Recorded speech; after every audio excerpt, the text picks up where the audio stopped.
guys, good morning, good morning. So yung nakalatag sa aming table ay puro bigay. As in, ultimong kape, yan galing sa kapitbahay. Dilis, kapitbahay rin. Iba-ibang tao yan ha. Ito, tanim ng kapitbahay, talong. Ito rin, iba rin tao na nagtanim. Pechay. Tapos galing din sa kapitbahay, kamatis. At with, may alaga silang Tagalog na manok. Ayan. Kaya kompleto ng ating pagkain for lunch, di ba? Yan ang masarap sa probinsya. Tabi-tabi lang kayo, o bigayan ng bawat isa, kaya kompleto na ang pagkain, hindi ka magugutom. That's it. Thank you for watching. Bye. Happy eating. Yan sa mga kapitbahay ko, maraming salamat po. Sa uulitin. Bye. Sama nyo ng kala. Ha? Ice cream? Kuya, may apo ba yung 10 pesos? Ayun.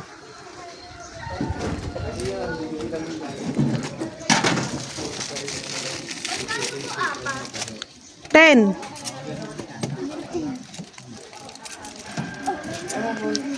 Hello, happy ice cream. Nakabili ng ice cream Kaya magkano po sa ganito? 20. Mami? Strawberry and cheese. Happy? Good. Tayo, wala tayong ice cream. Anak, good. Ay, good.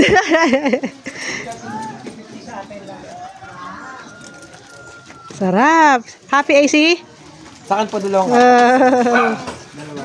Sarap? Ano lasa? Sarap. Ikaw, Sayla?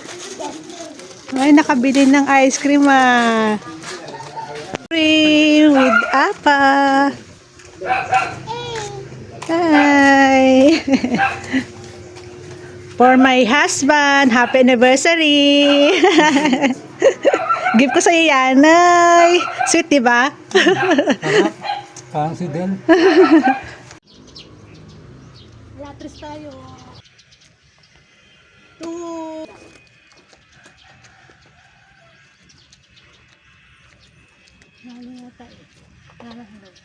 Malayo na yung ibang hulog.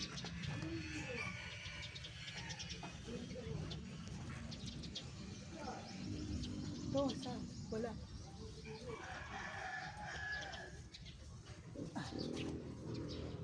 Ayun. Okay na tayo. Patay na. Ito oh. Kuha natin yung alatris. Tingnan mo nga, masarap ba yan?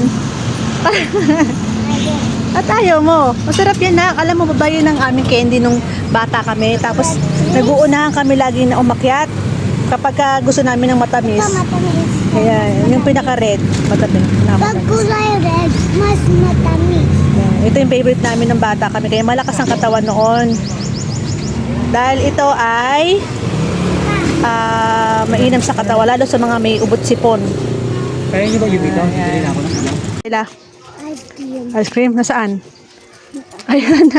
Kana pera mo? Kana pera mo? 20?